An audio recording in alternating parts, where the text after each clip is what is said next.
బాల్యం భవిష్యత్తును చెబుతుంది అంటారు.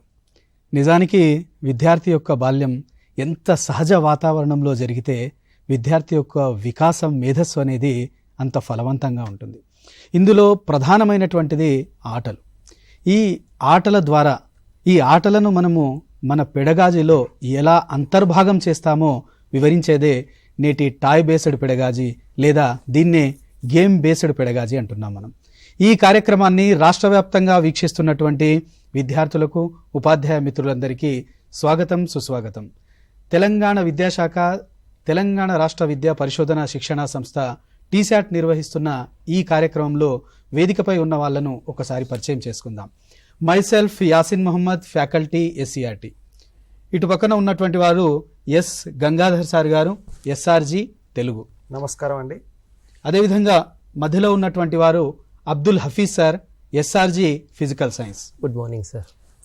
అటు చివరన ఉన్నటువంటి వారు చిన్ని కృష్ణ, SRG మ్యాథమెటిక్స్. అయితే ఈ కార్యక్రమం ముఖ్యంగా చాలా తేలికైనటువంటి అంశాలతో మీకు ఈ కార్యక్రమం యొక్క ఉద్దేశాలను వివరిస్తాను నేను. మనం గతంలో మనకు ఎలా ఉండేదంటే, ఆటలు దేనికోసం అని ఒక ప్రశ్న మనం వేసుకుంటే, ఆటలు దేనికోసం అంటే ఇదేం ప్రశ్న? ఆటలు ఆటల కోసం, లేదా ఉన్నటువంటి విద్యార్థులను క్రీడాకారులుగా తయారు చేయడానికి, ఇక లేదంటే అంతకు మించితే విద్యార్థి యొక్క శారీరక వికాసం పెంపొందించడానికి, లేదా మరీ ఇంకో పాయింట్ యాడ్ చేస్తే మానసిక వికాసం పెంపొందించడానికి. A sound mind in a sound body అనేవాళ్ళు. అంతవరకే ఆగిపోయేది. కానీ నేడేం చేసిరంటే, ఈ కేవలం ఆటల కోసం మాత్రమే కాకుండా ఆటల ద్వారా చాలా లాభాలు ఉన్నాయి. మరి ఆ లాభాలను, ఆ ప్రయోజనాలను మనము విద్యలో, పాఠ్య ప్రణాళికలో అంతర్భాగంగా ఎందుకు చేసుకోవద్దు అనే కీలకమైనటువంటి అంశంతో NEP 2020లో ప్రధానమైన అంశంగా చేరుస్తూ ఈ టాయ్ బేస్డ్ పెడగాజీ లేదా గేమ్ బేస్డ్ పెడగాజీని పాఠ్య ప్రణాళికలో అంతర్భాగం చేయడానికి ఉపయోగించినటువంటి అంశం ఇది. అయితే మనం వచ్చే విద్యా సంవత్సరం నుంచి ఒక ఉద్యమ రూపం లోపల మనం ఈ టాయ్ బేస్డ్ పెడగాజీని తీసుకెళ్లబోతున్నాం. అయితే ఉపాధ్యాయ మిత్రులారా, అదేవిధంగా విద్యార్థులారా, మనం ముఖ్యంగా గమనించాల్సి ఏంటంటే, ఇది ప్రత్యేకంగా ఒక వేరే పెడగాజీ, ఒక వేరే బోధనా పద్ధతి కాదు. ఇది మనం చేసే బోధన లోపల ఈ టాయ్స్ను కానీ, అసలు టాయ్ అనేది పదానికి నిర్వచనం ఏంది? NEP 2020 చాలా స్పష్టంగా ఏమి చెప్తుందంటే, టాయ్ అంటే మనకు లోకల్గా ఉన్నటువంటి, స్థానికంగా ఉన్నటువంటి వనరులతో చాలా తక్కువ ఖర్చుతో ఆ స్థానిక సంస్కృతిని ప్రతిబింబించే విధంగా ఏ వస్తువైనా ఉంటే దాన్ని టాయ్ రూపాన మనం పిలుచుకోవచ్చు. మరి ప్లే అని దేన్ని అంటున్నాం అంటే, ఏదైతే విద్యార్థి యొక్క కాన్సంట్రేషన్ను, ఏకాగ్రతను నిలిపి ఉంచుతుందో, వాన్ని ఎంగేజ్ చేయగలుగుతుందో దాన్ని మనము ప్లేగా లేదా ఆటగా నిర్వచిస్తున్నాం. మరి ఇలాంటి సందర్భాలలో మనం ఈ యొక్క స్లైడ్ ద్వారా ఈ టాయ్ బేస్డ్ పెడగాజీ లేదా గేమ్ బేస్డ్ పెడగాజీ యొక్క ఉద్దేశాలను చూద్దాం. ముఖ్యంగా దీంట్లో ప్రధానంగా మనం చెప్పుకోవాల్సింది ఏంటంటే, ఉదాహరణకు మనము విద్యార్థులకు తరగతిలో పోయిన తర్వాత ఏం చెప్తున్నాం జనరల్గా అంటే, ఈరోజు మనము క్లాసులు వద్దురా, ఈరోజు చదవడం వద్దు, ఈరోజు మనం ఆటలు ఆడుకుందాం అని ఒక మాట అనండి.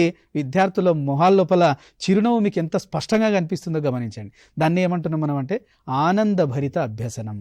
అంటే మనము ప్రశాంతంగా, హాయిగా పాఠాలను ఆటల ద్వారా అనుసంధానం చేస్తూ చెప్పడం అంటే ఏదో ఒకటి చెప్పడం కాదు, మళ్ళీ తరగతి నైపుణ్యాలను ఈ ఆటల ద్వారా అభివృద్ధి చేయడం. తర్వాత లర్నింగ్ బై డూయింగ్, అనుభవ ఆధారిత అభ్యాసాన్ని ప్రోత్సహించడం. అంటే విద్యార్థి చేయడం ద్వారా నేర్చుకుంటాడు. మనం జాగ్రత్తగా గమనిస్తే చాలా సందర్భాల లోపల విద్యార్థికి మనం ఏదైనా అంశం చెబుతూ ఉంటే, విద్యార్థి కేవలం వింటూ మాత్రమే ఉంటే చాలా తక్కువ పర్సెంటేజ్ లర్నింగ్ జరుగుతుంది. అదే విద్యార్థి ఒకసారి విని చెబితే ఇంకాస్త పర్సెంటేజ్ ఎక్కువ పెరుగుతుంది. అదే విద్యార్థి చేస్తే, స్వయంగా తన చేతుల ద్వారా చేస్తే, వస్తువును ముట్టుకుంటే, ఆ వస్తువులతో ఆ 3D పిక్చర్స్ ఏవైతే వస్తువులు ఉన్నాయో వాటి ద్వారా విద్యార్థి చేస్తూ నేర్చుకుంటే, ఆ నేర్చుకోవడం అనేది ఏదైతే ఉందో ఆ జ్ఞప్తికి పెట్టుకోవడం అనేది ఇక వేరే సపరేట్గా అవసరం లేదు, అది మెదడులో నిక్షిప్తం అయిపోతుంది. మరి తర్వాత ఉద్దేశాలు ఇంకేమున్నాయో ఈ స్లైడ్ ద్వారా చూద్దాం. తర్వాత సమస్య పరిష్కారం, తార్కికత వంటి మానసిక నైపుణ్యాలను పెంపొందించడం, సామాజిక మరియు భావోద్వేగాల నైపుణ్యాల అభివృద్ధి. మనం జాగ్రత్తగా గమనిస్తే ఈరోజు విద్యార్థులను మనము చాలా డిఫరెంట్ వేస్లో చూస్తున్నాం. వివిధ రకాలైనటువంటి విద్యార్థులు వాళ్ళ యొక్క ఎమోషనల్ను కంట్రోల్ చేసుకోలేకపోతున్నారు. చాలామంది విద్యార్థులు ప్రెషర్కు ఫీల్ అయ్యి ఆత్మహత్యల వరకు కూడా దారితీస్తున్నదంటే వాళ్ళ భావోద్వేగ నైపుణ్యాలు కంట్రోల్లో లేవు. ఎమోషనల్లో కంట్రోల్ ఎలా చేసుకోవాలో విద్యార్థికి తెలియదు. కానీ నిజానికి ఆటల ద్వారా అది బ్రహ్మాండంగా చేసుకోవచ్చు. ఆటలు ఏం నేర్పిస్తాయండి? ఓటమి గెలుపు అనేది సహజం ఆటల లోపల. మనం జాగ్రత్త గమనించి ఇవాళ క్రికెట్ను కూడా పిల్లలు ఎంత ఉత్సాహంగా చూస్తున్నారు. ఒక్కసారి గమనించండి, క్రికెటర్లు ఒక గేమ్లో ఓడిపోయిన తర్వాత అదే విషయాన్ని మెదడులో మనసులో ఉంచుకుంటే తర్వాత గేమ్ ఆడలేరు వాళ్ళు. కానీ వాళ్ళ లోపల మానసికంగా ఎంత వాళ్ళు స్థిరత్వంతో ఉంటారంటే తర్వాతి గేమ్కు వెంబడే రెడీ అయిపోతారు వాళ్ళు. ఈ గేమ్స్ అనేవి ఓటమిని తట్టుకునేటటువంటి శక్తిని గేమ్స్ నేర్పిస్తాయి. అదేవిధంగా సృజనాత్మకత నైపుణ్యాలను పెంపొందిస్తాయి. అంటే వివిధ రకాల కొత్త కొత్త ఇన్నోవేటివ్స్ దీని ద్వారా పెంపొందింపజేయవచ్చు.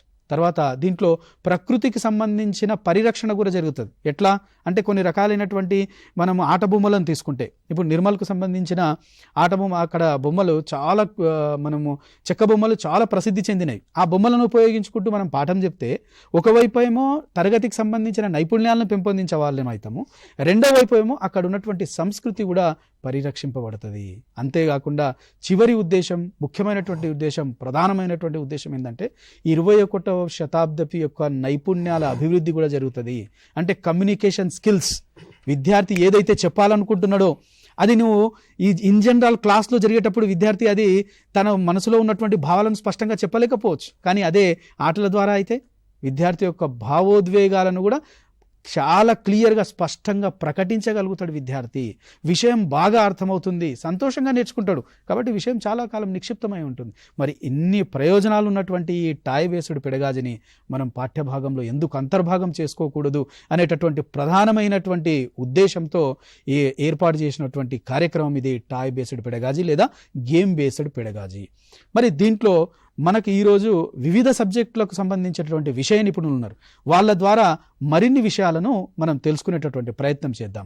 మొట్టమొదటగా తెలుగు ఎస్ఆర్జీ, అదేవిధంగా ఈ టాయ్ బేస్డ్ పెడగాజీ యొక్క మాడ్యూల్ ఏదైతే ఉందో ఆ రూపకల్పనలో భాగస్వాములుగా ఉన్నటువంటి వారు ఎస్ గంగాధర్ సార్ మీరు చెప్పండి, ఈ టాయ్ బేస్డ్ పెడగాజీ ఏదైతే ఉందో దీంట్లో ఒక గేమ్ ద్వారా మనకు దీంట్లో తెలుగు భాషా నైపుణ్యాలను కానీ లేదా ఇతర భాషా నైపుణ్యాలను కానీ ఎట్లా పెంపొందింపజేయవచ్చో వివరించండి. ముందుగా టీశాట్ చూస్తున్నటువంటి ఉపాధ్యాయ మిత్రులకు, విద్యార్థులకు అందరికీ కూడా నా యొక్క నమస్సుమాంజలి. మనం టాయ్ బేస్డ్ లేదా గేమ్ బేస్డ్ పెడగాగి అనేటువంటి అంశంలో ఉన్నాం. ఇప్పుడు ముఖ్యంగా తెలుగు భాషలో వివిధ రకాల ఆటల ద్వారా, పప్పెట్స్ ద్వారా మనం భాషా నైపుణ్యాల్ని పెంపొందించడానికి అవకాశం ఉంది. అంటే విద్యా సామర్థ్యాల్ని ఏ విధంగా పెంపొందించవచ్చో మనం ఈ ఆటల ద్వారా పిల్లలకు సులువుగా నేర్పించేటువంటి అవకాశం ఉంది. ముఖ్యంగా పూర్వకాలంలో మనకు చాలా రకాల ఆటలు ఉండేవి. ఇప్పుడంటే సోషల్ మీడియా వచ్చింది. సోషల్ మీడియా వల్ల మొబైల్ ఫోన్ ఎక్కువగా వాడుతున్నారు. కానీ పూర్వకాలంలో వినోదం కొరకు చాలా రకాలైనటువంటి ఆటలు ఆడేవారు. అవి సృజనాత్మకంగా కూడా ఉండేవి. దాంట్లో ముఖ్యంగా అష్టాచెమ్మ అనేటువంటి ఒక ఆటను తీసుకుందాం. ముందుగా మనం ఈ అష్టాచెమ్మ అనేది పూర్వకాలంలో ఎట్లా ఆడేవారు అనేది మీకు ఇక్కడ స్క్రీన్ మీద కనిపిస్తున్నది.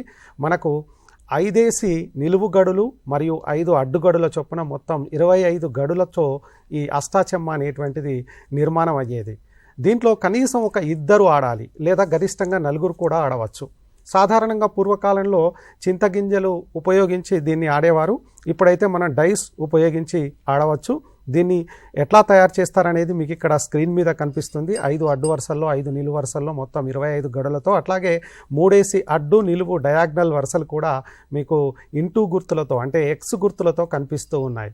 సో ఇట్లా నిర్మాణమైనటువంటి ఈ అష్టాచెమ్మను మనం డైస్ వేస్తూ ముందుకు కొనసాగించవచ్చు. దీంట్లో 4 పక్కలా కూడా 4 కూర్చుంటారు.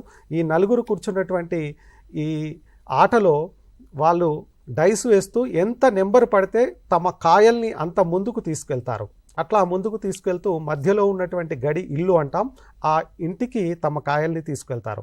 ఎవరైతే ముందుకు తమ ఇంటికి కాయని తీసుకెళ్తారో వాళ్ళు విజేతలు అవుతారు. అట్లా ఒకరి తర్వాత ఒకరు 3 విజేతలు కావచ్చు, 3 స్థానాల్లో నిలవచ్చు. చివరి వ్యక్తి పరాజితుడిగా నిలిచిపోతాడు. అయితే దీంట్లో చంపుడు పందెం అనేటువంటి ఒక నియమం ఉంటుంది. అంటే ఒక ఆటగాడు ఇంకొక ఆటగాడి యొక్క కాయను చంపాలి. అట్లా చంపితేనే ఇంట్లోకి ప్రవేశించడానికి అనుమతి లభిస్తుంది. ముఖ్యంగా ఎక్స్ గడిలో ఉన్నప్పుడు కాయను చంపలేం. ఎక్స్ గడి కాకుండా ఖాళీ గడిలో ఉన్నటువంటి కాయను మాత్రమే చంపగలం. ఇట్లా చంపుడు బంధం పూర్తయినటువంటి వ్యక్తి ఇంటికి వెళ్ళగలుగుతాడు. మరి దీన్ని మనం భాషకు ఎట్లా అన్వయిస్తాం, ముఖ్యంగా తెలుగు భాషకు ఎట్లా అన్వయిస్తాం అనేది ఇప్పుడు ఒకసారి చూద్దాం. మనం సాధారణంగా అర్థాలు కానీ, పర్యాయ పదాలు కానీ, నానార్థాలు కానీ, ప్రకృతి వికృతులు కానీ, అట్లాగే సంధి పదాలు కానీ, సమాస పదాలు కానీ, భాషా భాగాలు కానీ, ఇట్లా చాలా రకాలైనటువంటి అంశాలను మనం ఈ అష్టాచెమ్మ ఆటకు అన్వయించేటువంటి అవకాశం ఉంది. ముఖ్యంగా పిల్లలు డైస్ వేసినప్పుడు వాళ్ళకు 2వ నెంబర్ లేదా 3వ నెంబర్ పడింది అనుకుందాం. 3వ నెంబర్ పడితే పిల్లలు 3 అక్షరాల యొక్క పదం చెప్పాలి. అట్లా పదం చెప్పి తమ కాయను గడిలో ముందుకు తీసుకువెళ్ళాలి. ఏ విద్యార్థి అయినా పదం చెప్పలేకపోతే తన కాయను ముందుకు తీసుకువెళ్ళలేడు. తర్వాత వ్యక్తి మళ్ళీ డైస్ వేస్తాడు, తర్వాత విద్యార్థి మళ్ళీ డైస్ వేస్తాడు. ఆ విద్యార్థికి ఒకవేళ 4వ నెంబర్ పడింది అనుకుందాం, 4 అక్షరాల పదం చెప్పాలి. 4 గళ్ళు తన కాయను ముందుకు తీసుకెళ్లేందుకు అవకాశం ఉంటుంది. ఇట్లా విద్యార్థులు అర్థాలకు సంబంధించినటువంటి పదాలు కావచ్చు, లేదా ఆ అర్థానికి సంబంధించినటువంటి సమానార్థకాలు కావచ్చు, లేదా నానార్థాలు కావచ్చు, లేదా పర్యాయ పదాలు లేదా ప్రకృతి వికృతులకు సంబంధించినటువంటి పదాలు కావచ్చు, లేదా భాషా భాగాలకు సంబంధించినటువంటి వివిధ అంశాలు కావచ్చు, లేదా సంధి పదాలు, సమాస పదాలు ఏవైనా కావచ్చు. ఇటువంటి వాటిని చెప్పి ముందుకు తీసుకెళ్ళవచ్చు. అయితే మనం పర్టికులర్గా ఒకే అంశాన్ని కూడా తీసుకోవచ్చు. అంటే కేవలం పర్యాయ పదాలకు సంబంధించిన పదాలు మాత్రమే చెప్పాలి, లేదా ప్రకృతి వికృతులు మాత్రమే చెప్పాలి, లేదా భాషా భాగాలు చెప్పాలి. మళ్ళీ అందులో నామవాచకాలకు సంబంధించిన ఆట అనుకోండి, కేవలం నామవాచకాలకు సంబంధించిన 4 అక్షరాల పదం చెప్పి 4 గడులు ముందుకు తీసుకెళ్ళాలి. ఇట్లా విద్యార్థులు అభ్యసనాన్ని ఆసక్తికరంగా మార్చుకోవడానికి చాలా బాగుంటుంది ఈ ఆట, ఈ అష్టాచెమ్మ అనేది. ముఖ్యంగా భాషాంశ నైపుణ్యాల్ని పెంచడానికి ఈ ఆట దోహదపడుతుంది. అట్లాగే విద్యార్థుల్లో పదజాల నైపుణ్యాన్ని, అట్లాగే వ్యాకరణాంశాల పట్ల అవగాహనను కూడా పెంపొందించేటువంటి అవకాశం ఈ అష్టాచెమ్మ ద్వారా మనకు లభిస్తుంది. మనం దీన్ని ఒక చార్టుపై గీసుకోవచ్చు, లేదా నేలపై కూడా గీసుకొని విద్యార్థుల్ని దీనిలో నిమగ్నం చేయవచ్చు. మనం జట్లుగా విభజించడం ద్వారా ఎక్కువ జట్లను కూడా ఒకేసారి ఆడించడానికి అవకాశం ఉంది. ఇది అష్టాచెమ్మ ద్వారా మనం తెలుగు భాషా పదజాలాన్ని అభివృద్ధి చేయడానికి ఆడించేటువంటి ఒక ఆసక్తికరమైనటువంటి ఆటగా చెప్పుకోవచ్చు. ధన్యవాదాలు. ధన్యవాదాలు సార్. నిజంగా కూడా మనము వేసవి సెలవుల్లో అమ్మమ్మ వాళ్ళ ఇంటికి వెళ్ళినప్పుడు చాలామంది కూడా ఆడుకునేటటువంటి ఆట ఇది. ఇది ఎంత బ్రహ్మాండమైనటువంటి ఆట చూడండి. దీనికి ఏం వస్తువులు అవసరం లేదు. ఇప్పుడైతే డైస్ వేస్తున్నాం కానీ అప్పుడు జస్ట్ చింతగుంజలు ఉంటే చాలు, అవి దొరికేది. ఏదైనా బండరాయి ఉంటే దాని మీద బొమ్మ గీసుడే, తర్వాత ఆట ఆడము స్టార్ట్ చేసుడే. ఇక తర్వాత దీంట్లో విద్యార్థి యొక్క ఏదైతే తార్కికత ఉందో ఆ నైపుణ్యం కూడా ఎట్లా పెరుగుతుందో చూడండి. అంటే కొంత అదృష్టం కూడా కలిసి వస్తుంది దీంట్లో. కేవలం ఆట మాత్రమే కాకుండా అంటే 4 పడినప్పుడు ఇంకాస్త ముందుకు ఎక్కువ వెళ్ళడానికి అవకాశం ఉంటుంది. మీరు ఇల్లు ఏదైతే అన్నారో దాన్ని కొంత త్వరగా కూడా చేరుకునే అవకాశం ఉంటుంది. అంటే దీంట్లో మనం వెతకాల్సినటువంటి తాత్వికత ఏంటంటే, మనం కొన్ని సందర్భాల్లో ఎంత కష్టపడినా కూడా కొన్ని సందర్భాల్లో అదృష్టం కలిసి వస్తే కానీ మనిషి ముందుకు వెళ్ళలేడు. ఇవన్నీ కూడా గేమ్స్ వెనకాల ఉంటాయి. కాబట్టి అది గేమ్ మాదిరిగానే కాకుండా మీరు దాన్ని భాషకు ఎట్లా అన్వయం చేయాలి అంటే, ఒకసారి కేవలం పర్యాయ పదాలే. అయితే మీరు చెప్పినట్లు కూడా పర్యాయ పదాలు, నానార్థాలు, ప్రకృతి వికృతులు అన్నీ కలగాపులగం కాకుండా కేవలం ఒకే అంశాన్ని మాత్రమే తీసుకుంటూ ముందుకెళ్తే విద్యార్థికి, ఇప్పుడు ఉదాహరణకు మనం క్లాస్లో వెళ్ళి ఈరోజు మనము భాషా భాగాలు చెప్పుకుందాం, లేదా క్రియకు సంబంధించిన కొన్ని పదాలు చెప్పండి అంటే విద్యార్థులు చెప్పడానికి ఇష్టపడరు. అదే ఈ గేమ్ ద్వారా ఒక క్రియాపదం చెప్పిన తర్వాత ముందుకెళ్ళడం, మళ్ళీ ఇంకో విద్యార్థి మళ్ళీ ఇంకో క్రియాపదం చెప్పిన తర్వాత ముందుకెళ్ళడం, అంటే సైమల్టేనియస్గా సంతోషంగా ఈ ఆటను కొనసాగించేటటువంటి వీలుంటుంది. ధన్యవాదాలు సార్. చాలా చక్కటి అంశాన్ని వివరించడం జరిగింది మీరు. ఇప్పుడు మనకు అబ్దుల్ హఫీజ్ సార్, మీరు చెప్పండి, ఈ సైన్స్ అండ్ సోషల్లో ముఖ్యంగా సైన్స్ లోపల ఈ క్యారమ్ బోర్డు ద్వారా ఈ యొక్క మనము సైన్స్కు సంబంధించినటువంటి సామర్థ్యాలను ఎట్లా పెంపొందిస్తాం? సో నమస్కారం అండి. లైవ్లో వీక్షిస్తున్నటువంటి ఉపాధ్యాయ మిత్రులకు మరియు విద్యార్థులందరికీ కూడా నా యొక్క శుభాభినందనములు. సో యాక్చువల్గా మనము ఈ క్యారమ్ బోర్డ్ ఆట ఏదైతే ఉందో ఇది ఒక ఇండోర్ ఆట. మనము ఎండాకాలం వచ్చిందంటే చాలా మటుకు ఇది ఇండ్లలో ఆడుతున్నటువంటి ఒక ఆట. సో దీనికి పెద్దగా కావాల్సినటువంటి ఆపరేటర్స్ ఏమీ ఉండదు. సింపుల్గా ఉన్నటువంటి ఒక చెక్క బోర్డ్. సో ఇది ప్రతి మార్కెట్లో కూడా చాలా ఈజీగా అవైలబుల్గా ఉంటుంది. దీంట్లో చూసినట్లయితే ఒక ఇద్దరు కానివ్వండి లేదంటే నలుగురు కానివ్వండి ఈ ఆటను చాలా సులభంగా ఆడతారు. వీరందరూ కూడా ఒక దగ్గర కూర్చొని వీళ్ళు ఆడేటటువంటిది ఒక ఆట. ఈ ఆటలో వచ్చేసి మనకు రెండు రకాలైనటువంటి కలర్స్తో ఉన్నటువంటి కాయిన్స్ ఉంటాయి. ఈ కాయిన్స్లో 9 వచ్చేసి తెలుపు, దాని తర్వాత 9 వచ్చేసి నలుపు కాయిన్స్ ఉంటాయి. దాని తర్వాత ఒక క్వీన్ అనేది స్ట్రైకర్ అంటాం దాన్ని. మరి ఈ స్ట్రైకర్తో కలిపేసి మొత్తము ఈ గేమ్లో మనం ఆడతాం. దీంట్లో ఈ కార్నర్లో ఉన్నటువంటి ఈ బోర్డ్ ఏదైతే ఉందో దాంట్లో లాస్ట్ కొన్ని సర్కిల్స్గా కొన్ని గుంతల మాదిరిగా ఉంటాయి. ఆ గుంతల్లో మనం ఏం చేస్తామనంటే ఈ కాయిన్స్ను ఎవరు ఎక్కువగా టీమ్గా ఇద్దరిద్దరు కలిసేసి ఒక టీమ్గా లేదంటే ఇండివిజువల్గా కూడా ఈ గేమ్ను ఆడుతూ ఉంటారు. మరి ఈ గేమ్ ఆడుతూ ఉన్నప్పుడు మనం చూస్తాము స్ట్రైకర్తో మనం హిట్ చేస్తాం, దాన్ని కొట్టినప్పుడు ఆ కాయిన్స్ అన్నీ కూడా చెల్లా చెదురైపోతాయి. కొన్నిసార్లు మీరు గమనించినట్లయితే ఆ కాయిన్స్ ఏవైతే ఉన్నాయో ఒకదాని మీద ఒకటి ఇలా పెట్టినప్పుడు ఆ కాయిన్స్లో కింది కాయిన్ ఒకటి మాత్రమే అది కదులుతూ ఉంది, మిగతా కాయిన్స్ అన్నీ కూడా అక్కడనే ఉండిపోతాయి. మరి దీనికి కారణం అనేది విద్యార్థులు నార్మల్గా ఆలోచించరు. సరే నేను కొట్టినటువంటి బలంతోన ఆ కాయిన్ నేను తక్కువ బలంతోనో కొట్టానేమో, మరి అందుకొరకు ఆ కాయిన్స్ అనేవి కింద పడలేదు అని అంటాం. మరి ఇటువంటి దీంట్లో చాలా సైన్స్ సంబంధించినటువంటి చాలా విషయాలు దీంట్లో నిగూఢమై ఉన్నాయి. మరి మన సైన్స్లో చూసినట్లయితే ఈ న్యూటన్ గమన నియమాలను చాలా సులభంగా దీని ద్వారా వివరించవచ్చు. దీంట్లో మొట్టమొదటిగా తీసుకున్నట్లయితే ఈ జడత్వం గురించి న్యూటన్ మొదటి నియమం తీసుకున్నట్లయితే దీంట్లో జడత్వం గురించి చాలా సులువుగా మనం వివరించవచ్చు. నేను ఇంతకుముందు చెప్పినట్లుగా మరి ఈ క్యారమ్ బోర్డ్ కాయిన్ ఏదైతే ఉందో ఆ కాయిన్స్ని హిట్ చేస్తున్నప్పుడు స్ట్రైకర్తోన మనము ఆ కాయిన్స్ అన్నీ కూడా ఒకదానిపైన ఒకటి వరుసగా 2 వరుసల్లో ఉంచేస్తాము. దానిపైన రెడ్ క్వీన్ కాయిన్ అనేది పెట్టేస్తాం. మరి ఆ కాయిన్స్తో మనం ఒక స్ట్రైకర్తోన హిట్ చేసినప్పుడు కింది కాయిన్ ఒకటి మాత్రమే కదులుతుంది, మిగతా కాయిన్స్ అక్కడనే ఉండిపోతాయి.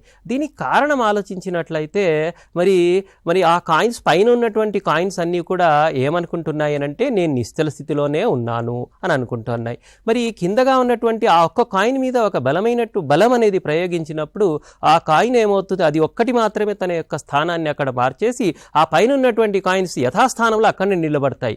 ఇది దానికి అంటే ఇక్కడ జడత్వం అనేది మనకి ఇక్కడ మెయిన్గా ఇనర్షియా అని అంటున్నాం. So due to the inertia so ఆ బాడీ ఏమవుతుంది అని అంటే మిగతా కాయిన్స్ అన్నీ కూడా అక్కడ ఉండేసి ఆ ఒక్క కాయిన్ మాత్రమే జరుగుతూ ఉంది. సో మరి ఈ మొదటి నియమాన్ని చాలా సులువుగా మనం ఈ విధంగా నిర్వచించవచ్చు, దాని తర్వాత దాన్ని వివరించవచ్చు. అదేవిధంగా మరి ఆ కాయిన్స్ మీద బలాన్ని ప్రయోగించినప్పుడు ఆ కాయిన్కి అనేది కొంత ద్రవ్యరాశి ఉంది. ఆ ద్రవ్యరాశిని మనం ఈ స్ట్రైకర్తో దాన్ని హిట్ చేసినప్పుడు ఏమవుతుంది అని అంటే ఆ బలంగా ఢీకొన్నటువంటి ఆ కాయిన్ మనం వేరే దిశలో వెళ్ళిపోతుంది. సో వేరే దిశలో వెళ్ళినప్పుడు దానికి కొంత వేగము, దాంతో తర్వాత వేగంలో మార్పు కలుగుతూ ఉంది అని అంటే అక్కడ దాంట్లో త్వరణం అనేది అక్కడ కనబడతా ఉంది. అంటే రెండవ నియమాన్ని కూడా మనం దీన్ని సులువుగా మనము వివరించవచ్చు. అదేవిధంగా మనము కాయిన్తో మన కాయిన్స్ అన్ని పెట్టేసి స్ట్రైకర్తోన ఒక డైరెక్షన్లో ఉన్నటువంటి కాయిన్స్ను వేరే డైరెక్షన్లోకి మార్చాలి అన్నప్పుడు స్ట్రైకర్తోన ఒక కార్నర్లో కొట్టినప్పుడు ఆ కాయిన్ ఏమవుతుంది, ఆ స్ట్రైకర్ ఒక కార్నర్ తగిలి ఇంకో కార్నర్కు తగిలేసి మళ్ళీ ఆ థర్డ్ డైరెక్షన్లో వచ్చేసి కాయిన్ అంటే ఇక్కడ ఈ మూడవ నియమంలో ఏమవుతుంది అని అంటే కాయిన్ ఒక డైరెక్షన్లో, దాని తర్వాత స్ట్రైకర్ ఒక డైరెక్షన్లో. సో దీంట్లో ఈ విధంగా రెండు చెల్లాచెదరు అయిపోతున్నాయి. అంటే ఇక్కడ యాక్షన్ మరియు రియాక్షన్ను కూడా ఇక్కడ వివరించడానికి అవకాశం అనేది ఉంది. దాని తర్వాత ఈ కాయిన్స్ను మనం చూసినట్లయితే మనము కాయిన్తో ఈ స్ట్రైకర్తో మన కాయిన్ హిట్ చేసినప్పుడు దాంట్లో ద్రవ్య వేగము మొమెంటం అనేది కూడా అక్కడ మారుతూ ఉంది, ఇనర్షియా అన. సో ఈ విధంగా ద్రవ్యవేగ నిత్యత్వ నియమాన్ని కూడా అనంటే before the collision and after the collision, ఢీకొనక ముందు ఢీకొన్న తర్వాత ఈ కన్జర్వేషన్ అనేది మారుతూ ఉంది. Law of conservation of linear మొమెంటంను కూడా మనం దీనిని వివరించడానికి మనకి ఇది చాలా సులువుగా ఉపయోగపడతా ఉంది. మరి ఇక్కడ ఈ అభిఘాతాలు అని అంటాం, దాన్ని కొలిజన్స్ అని అంటున్నాం. ఈ కొలిజన్స్లో మనం ఏం చేస్తున్నామనంటే ఎలాస్టిక్ కొలిజన్స్. ఈ ఎలాస్టిక్ కొలిజన్స్లో మనము ఇక్కడ కాయిన్స్ ఏవైతే ఉన్నా ఒక డైరెక్షన్లో పర్టికులర్గా ఏ డైరెక్షన్లో పోతున్నాయి, ఏ విధంగా కొలిజన్ జరుగుతూ ఉంది, దీని గురించి కూడా మనం ఈ సింపుల్ ఆట ద్వారా ఈ క్యారమ్ బోర్డ్ ఆట ద్వారా అంటే ఆడుకుంటూ పాడుకుంటేనే మనము ఈ విషయాలను వారికి ఏదో సబ్జెక్ట్ నేర్పిస్తున్నాము అని సపరేట్గా కాకుండా వారు ఆడుతూ ఉన్నప్పుడే మనం వాళ్ళని ఇన్వాల్వ్ అయిపోయి వాళ్ళకు ఈ విషయాలను చెప్పినట్లయితే వారి మదిలో ఇది పర్మనెంట్గా నిలిచిపోతుంది. అదేవిధంగా ఈ లాస్ ఆఫ్ రిఫ్లెక్షన్ అనేది కూడా అంటే పరావర్తన నియమాలు అనే మనం ఏదైతే ఆ క్యారమ్ బోర్డుకు ఉన్నటువంటి బోర్డుకు ఉన్నటువంటి అంచులను మనం హిట్ చేసినప్పుడు ఏ యాంగిల్తోన ఏ కోణంతోనైతే మనం హిట్ చేస్తూ ఉన్నామో అదే యాంగిల్తోన మళ్ళీ అనేది రిఫ్లెక్ట్ అవుతుంది. సో ఈ angles of reflection laws of రిఫ్లెక్షన్లో కూడా మనం ఇక్కడ దీన్ని చాలా సులువుగా వివరించడానికి కూడా అవకాశం అనేది ఉంది. దాంతోపాటుగా మనం చూసినట్లయితే ఫ్రిక్షన్ అని అంటున్నాం, ఘర్షణ. మనం మామూలుగా గేమ్ ఆడుతూ ఉన్నప్పుడు టేబుల్ మీద ఆ క్యారమ్ బోర్డ్ ఏదైతే ఉందో దాంట్లో పౌడర్ చల్లుతారు. మీరు చాలామంది చూసి ఉంటారు. కొన్నిసార్లు ఏమవుతుంది అని అంటే మనకు అక్కడ పౌడర్ అనేది యాక్చువల్గా అక్కడ లేకున్నట్లయితే సింపుల్గా టాల్కమ్ పౌడర్ను వేసి కూడా ఆడేటటువంటి మనం చిన్నగా ఉన్నప్పుడు మనం బాగా ఐడియా ఉంది. మనం పౌడర్ డబ్బా అనంటే అప్పుడు దీనికి సపరేట్గా పౌడర్ అనేది కాకుండా సింపుల్గా టాల్కమ్ పౌడర్ తీసేసుకొని దాని మీద వేసేవాళ్ళం. ఎందుకు వేసాము అనేటటువంటి విషయాన్ని మనం విద్యార్థులను అడిగినట్లయితే వాళ్ళు చెప్తారు ఇది చాలా స్మూత్గా పోతుంది. అంటే ఈ స్మూత్గా పోవడానికి అనంటే ఏ రకమైనటువంటి స్మూత్నెస్ అనేది వచ్చింది, ఎందుకు వచ్చింది అనేటటువంటి దీని యొక్క తార్కిక ఆలోచన తీసుకున్నట్లయితే ఈ పౌడర్ వాడినట్లయితే దాంట్లో ఘర్షణ తగ్గుతుంది అనేటటువంటి విషయాన్ని విద్యార్థులు చాలా సులువుగా అర్థం చేసుకుంటారు.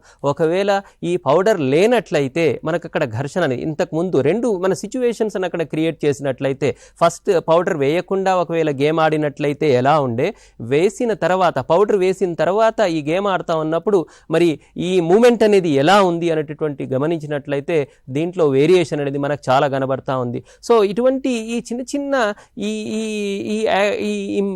టర్మ్స్ ఏవైతే ఉన్నాయో వీటిని చాలా సులువుగా మన విద్యార్థులకు వివరించడానికి అవకాశం అనేది ఉంది. దాని తర్వాత ఈ ఘర్షణ గుణకాన్ని కూడా అనంటే ఈ కోఎఫిషియంట్ ఆఫ్ ఫ్రిక్షన్ అని అంటాం. మరి ఈ కోఎఫిషియంట్ ఆఫ్ ఫ్రిక్షన్ కూడా అంటే నార్మల్ రియాక్షన్ అది friction is directly proportional to the normal reaction అని అంటున్నాం. సో ఈ ఫ్రిక్షన్ ఘర్షణ బలం అనేది ఈ అభిలంబ బలానికి అనులోమానుపాతంలో ఉంటుంది. మరి ఈ విషయాన్ని మనం కూడా దీనిలో వివరించడానికి అవకాశం ఉంది. సో కాబట్టి ఇక్కడ ఈ క్యారమ్ బోర్డ్ గేమ్ ఏదైతే ఉందో ఇది ప్రతి ఒక్కరం ఆడుతూ ఉన్నాం. చిన్నపిల్లలను చూసుకున్నట్లయితే స్కూల్లో కానివ్వండి, ఈవెన్ మన స్కూల్లో ఉన్నటువంటి గేమ్స్ రూమ్లో తప్పకుండా ఈ క్యారమ్ బోర్డ్ అనేది ఉంటుంది. కానీ మనం ఇంతదాకా దాన్ని ఒక గేమ్ మాదిరిగానే చూసాం. కానీ ఇప్పుడు మనం దీనిని మన యొక్క సబ్జెక్టుకు మౌల్డ్ చేసుకున్నట్లయితే, మన యొక్క సబ్జెక్టు వైపుకు తిప్పుకున్నట్లయితే ఆడుతూ పాడుతూనే మరి దీంట్లో ఎన్నో సైంటిఫిక్ టర్మ్స్ టాపిక్కు సంబంధించినటువంటి విషయాలు మనం నేర్చుకోవడానికి అవకాశం అనేది ఉంది. సో కాబట్టి ఇక్కడ ఈ గేమ్లో మనకు తెలియకుండానే చాలా విషయాలను నేర్చుకోవడానికి అవకాశం ఉంది. సో కాబట్టి ఈ క్యారమ్ బోర్డ్ ఆటను మన యొక్క సబ్జెక్టుకు భౌతిక శాస్త్రంలో ఉన్నటువంటి ఈ మెయిన్ పాయింట్స్ ఏవైతే న్యూటన్స్ గమననీయాలు కానివ్వండి, లేదన్నట్లయితే అభిఘాతాలు కానివ్వండి, ఘర్షణ కానివ్వండి, ఇటువంటి విషయాలను మనం చాలా సులువుగా మన యొక్క తరగతి గదిలో పిల్లలకు కొన్ని గ్రూప్స్ లాగా చేసేసి వాళ్ళకి ఇచ్చేసి వాళ్ళు ఆడుతూ పాడుతూనే ఈ టర్మ్స్ను చాలా సులువుగా నేర్చుకోవడానికి అవకాశం అనేది ఉంటుంది. సో కాబట్టి ఇటువంటి ఈ గేమ్స్ వైపు మనం కొద్దిగా దృష్టి పెట్టినట్లయితే ఇదొక్క గేమ్ నేను ఉదాహరణగా తీసుకున్నాను. కానీ ఇటువంటి గేమ్స్ చాలా ఉన్నాయి. మనం రోజు ఆడుతూ ఉన్నాం, విద్యార్థులందరూ కూడా ఆడుతూ ఉన్నారు. కానీ ఏనాడు కూడా దాని మీద మనం సబ్జెక్టుకు దీనికి ఎలా అన్వయించవచ్చు అనేటువంటి విషయాన్ని మనం గమనించలేదు. మరి ఇటువంటి విషయాలను మనం ఈనాడు నుండి ఈ రోజు నుంచి మనం ఒకవేళ దాని మీద దృష్టి పెట్టినట్లయితే ఇటువంటి చాలా గేమ్స్ను మనము కొత్తగా ఇంకల్కేట్ చేసేసి దాన్ని మనం ఇన్వాల్వ్ చేయడానికి అవకాశం అనేది కూడా ఉంది. సో కాబట్టి ఈ క్యారమ్ బోర్డ్ ఆటతో పాటుగా మనకు ఉన్నటువంటి అవైలబుల్గా ఉన్నటువంటి రిసోర్సెస్ ఏవైతే ఉన్నాయో వాటి ద్వారా మనం ఈవెన్ చూస్తాం, మనం గోటీలు కూడా ఆడుతూ ఉంటారు పిల్లలు. ఈ గోటీలు కూడా ఈ విధంగానే మనం గోటీలను మనం ఆడుతూ ఉన్నాడు, ప్రతి ఒక్కరు పిల్లలు ఆడుతూ ఉన్నారు. మరి ఈ గోటీల ఆటను కూడా చూసినట్లయితే దీంట్లో వేరుతోన కొడతా ఉన్నారు.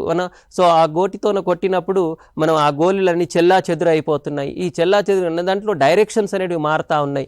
ఏ డైరెక్షన్లో కొడితే, ఏ డైరెక్షన్లో ఫోర్స్ అనేది అప్లై చేస్తే ఏ డైరెక్షన్ అనేది కదులుతూ ఉంది అనేటువంటి విషయాన్ని కూడా మనం చాలా సులువుగా ఈ టాపిక్ ద్వారా నేర్చుకోవడానికి అవకాశం ఉంటుంది. So thank you very much. ధన్యవాదాలు సార్. Thank you sir. నిజంగా కూడా విద్యార్థులకు ఈ ఘర్షణకు సంబంధించిన పాఠం మనం ఈరోజు చెప్పుకుంటున్నాం లేదా చెప్పబోతున్నాం అంటే అంత ఆసక్తికరంగా ఉండదు. కానీ ఈరోజు మనము క్యారమ్ బోర్డ్ ఆడుకుందాం అని చెప్పి క్యారమ్ బోర్డ్ ఆడుతున్నటువంటి సందర్భం లోపల మీరు ఒక మంచి విషయాన్ని చెప్పారు. ఘర్షణ ఉంది, ఆ పౌడర్ వేయడం అనేది నిజంగా కూడా విద్యార్థులకు తెలుసు. గరుకుతలాన్ని మనం నునుపుతలంగా చేస్తున్నాం. ఆ వర్డ్ తెలియకపోవచ్చు, అక్కడ ఆ వర్డ్ ఇంట్రడ్యూస్ చేసినట్లయితే అప్పుడు విద్యార్థికి స్పష్టంగా అర్థమయ్యేటటువంటి అవకాశం ఉంటుంది. తర్వాత చిన్ని కృష్ణ సార్, మీరు చెప్పండి, ఈ యొక్క టాయ్ బేస్డ్ పెడగాజీ లోపల మనం ఇందాక మాట్లాడుకున్నట్లు తార్కికత పెరుగుతుంది అన్నాం, తర్వాత సృజనాత్మకత పెరుగుతుంది అన్నాం. అట్లా మరి ఈ గణితానికి సంబంధించినటువంటి ఈ సామర్థ్యాలను దీని ద్వారా ఎట్లా పెంపొందించజేయవచ్చు? అదేవిధంగా మీరు చాలా ఐటమ్స్ తీసుకొచ్చినట్లున్నారు, వాటి గురించి కొంచెం సంక్షిప్తీకరించి తర్వాత ఒక ఆట ద్వారా మీరు వివరించండి. థ్యాంక్ యూ మాస్టర్ గారు. తెలుగు వారైతే పద్యాలు చెప్తారు, పాటలు పాడతారు, వివరిస్తారు. తర్వాత సైన్స్ వాళ్ళు అయితే ప్రయోగాలు చేస్తారు, వాళ్ళు చేస్తారు, పిల్లల్ని ఆకట్టుకుంటారు, తమ వైపు లాక్కుంటారు. లెక్కల సార్ రాగానే అంటారు, వచ్చాడయ్యా బాబు మళ్ళీ అంటారు. లెక్కలు అనగానే అందరికీ ఒక రకమైన, పిల్లలకు కూడా ఒక భావన ఉంటుంది. స్కూల్లో ఈరోజు తెలుగు సార్ రాలేడా, అయితే లెక్కల సార్ వస్తాడు. సైన్స్ సార్ రాలేడా, అయితే లెక్కల సార్ వస్తాడు. అల్లంత దూరంలో ఉండంగానే అనుకుంటారు, ఈరోజు లెక్కల సార్ వచ్చాడరా, ఇక మనం చిక్కుల్లో పడ్డట్లే అనుకుంటారు. మరి సమస్యలతో సహవాసం చేయాలి, పుస్తకాల నిండా సమస్యలే. మరి ఈ పిల్లలందరూ కూడా ఎలా చేస్తారు సార్ ఈ లెక్కలు, ఈ చిక్కుల్లో నుంచి మమ్మల్ని ఎలా తప్పిస్తారు అంటే, ఈ గేమిఫికేషన్ ఏదైతే ఉందో, ఆట పాటలతో చదవడం ఏదైతే ఉందో, ఇది ఒక అద్భుతమైన భావన సార్. నిజానికి ఒక క్రికెట్ ఉందనుకోండి, ఒక బాలు, తర్వాత వికెట్లు, తర్వాత ఒక బ్యాట్ ఉంటే క్రికెట్ ఆడొచ్చు.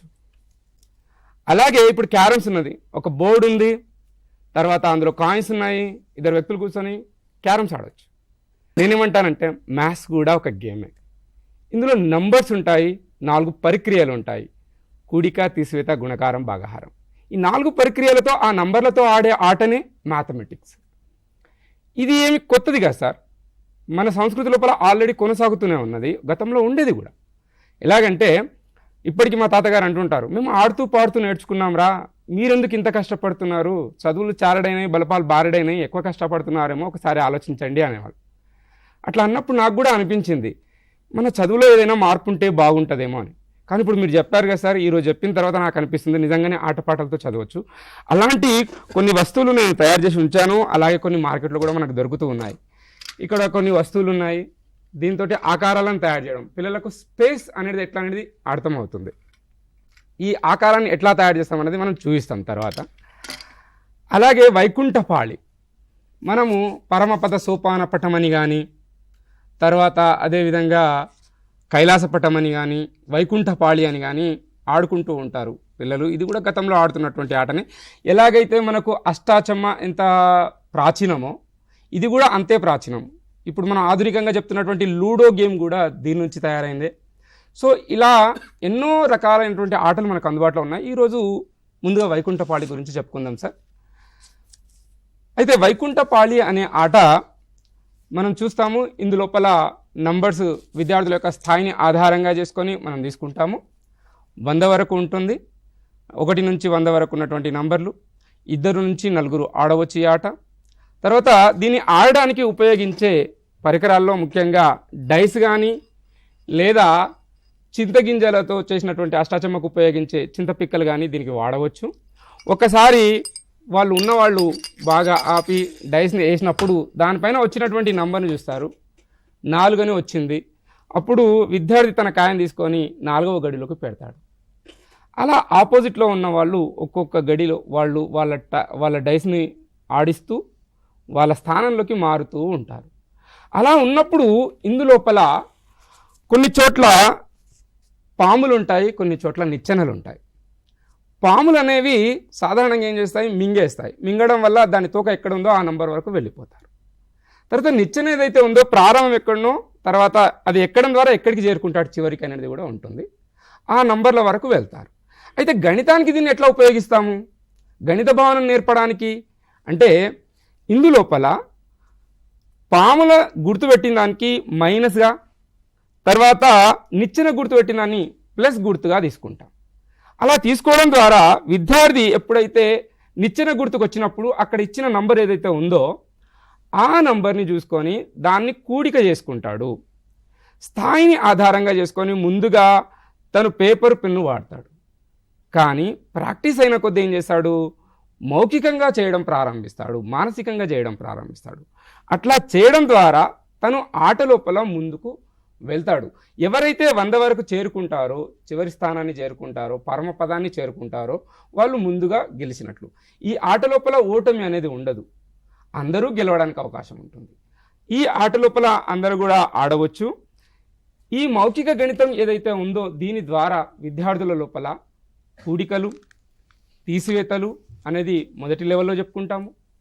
తర్వాత రెండవ లెవెల్లో ఏం చెప్పుకుంటాము అంటే గణిత భావనలను కొన్ని నేర్పవచ్చు. ఫర్ ఎగ్జాంపుల్ 2 అనే వ్యక్తి ఉన్నాడు అనుకోండి, 2వ ఇంటికి సంబంధించిన వ్యక్తి ఉంటే 2 యొక్క గుణిజాలను చెప్పవచ్చు. తర్వాత బేసి సంఖ్య, సరి సంఖ్య అనే ఆధారంగా రెండవసారి ఆడవచ్చు. తరువాత కారణాంకాల గురించి చెప్పవచ్చు. తర్వాత ప్రైమ్ నంబర్స్ గురించి కూడా చెప్పవచ్చు. ఈ విధంగా గణిత భావనలను ఒక్కొక్కటిగా జోడించుకుంటూ ఈ ఆట ద్వారా ఆడుతూ పాడుతూ నేర్చుకుంటారు. అలాగే సంఖ్యారేఖ భావనలో సంఖ్య ముందుకు ఎలా వెళ్ళడం, వెనక్కి ఎలా రావడం అనే అంశాలను కూడా మనం ఇందులో నేర్పవచ్చు. ఈ విధంగా ఆటపాటల ద్వారా గణితాన్ని ఎలా చెప్పవచ్చు అనేది మనం ఇక్కడ చెప్పుకోవచ్చు సార్. ఈ విధంగా ఈ ఆటను మనం జోడించవచ్చు. Thank you Krishna sir. Algebra అనగానే మైండ్ గాబరా అని పిల్లలు భయపడతా ఉంటారు చాలా సందర్భాలు. అట్లా కాదు, లెక్కలు చేయడం కాదు, ఆటలతో ఆడుకుందాం అనే విధంగా మీరు చాలా చక్కటి కాన్సెప్ట్ను వివరించారు.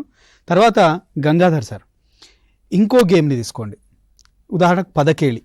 ఈ పదకేళి ద్వారా మనము భాషా సామర్థ్యాలను ఎలా పెంపొందింపజేయవచ్చో వివరించండి. తప్పకుండా సార్, చాలా చక్కని అంశం. పదకేలి అనేది విద్యార్థుల యొక్క పదజాల అభివృద్ధికి ఇతోధికంగా దోహదపడేటువంటి ఒకానొక ఆట. అది చాలా అద్భుతమైనటువంటి ఆట. ఈ రోజుల్లో దాన్ని పదకేలి అని, పద వినోదము అని, మాట ఆట అని, గళ్ళ నుడికట్టు అని రకరకాల పేర్లతో పిలుస్తూ ఉన్నాం. అలాగే దినపత్రికల్లో ప్రతి ఆదివారం కూడా ఈ గళ్ళ నుడికట్టు వస్తూ ఉంటుంది. కొద్దిగా భాషాభిమానులంతా కూడా దీన్ని చేస్తూ ఉంటారు. దీన్ని విద్యార్థులకు కూడా మనం అలవాటు చేయడం ద్వారా పాఠ్యపుస్తకాల్లో ఉన్నటువంటి పదజాలాన్ని, ముఖ్యంగా అర్థాలు, పర్యాయపదాలు, నానార్థాలు, వ్యుత్పత్తి అర్థాలు, ప్రకృతి వికృతులు, ఇట్లాంటివి పిల్లలకు మనం బాగా ప్రాక్టీస్ చేయడానికి చాలా ఉపయోగపడుతుంది. మనకు సాధారణంగా 6 నుంచి 10వ తరగతి వరకు తెలుగు పాఠ్యపుస్తకాల్లో చివర పద విజ్ఞాన పట్టిక అని ఉంటుంది. అవి బట్టి పెడుతూ ఉంటారు చాలామంది పిల్లలు, గుర్తు ఉండవు. అట్లా కాకుండా అవగాహనతో వాటిని గుర్తుంచుకోవడం వల్ల, అవగాహనతో సాధన చేయడం వల్ల పిల్లలకు ఎక్కువ గుర్తుండేటువంటి అవకాశం ఉంది. అట్లా అవగాహనతో ముందుకు వెళ్ళడానికి ఈ పద వినోదం అనేది చాలా చక్కగా ఉపయోగపడుతుంది. పద వినోదం అనేది సాధారణంగా నిలువుగళ్లతో అడ్డుగళ్లతో ఏర్పడుతుంది. సమానంగా ఉంటాయి, అంటే ఎన్ని నిలువుగళ్ళు ఉంటాయో అన్ని అడ్డుగళ్ళు ఉంటాయి. చెప్పాలంటే ఒక చతురస్త్రంలాగా కనిపిస్తుంది, ఒక పెద్ద చతురస్త్రంలాగా కనిపిస్తుంది ఈ గళ్ళ నుడికట్టు అనేది.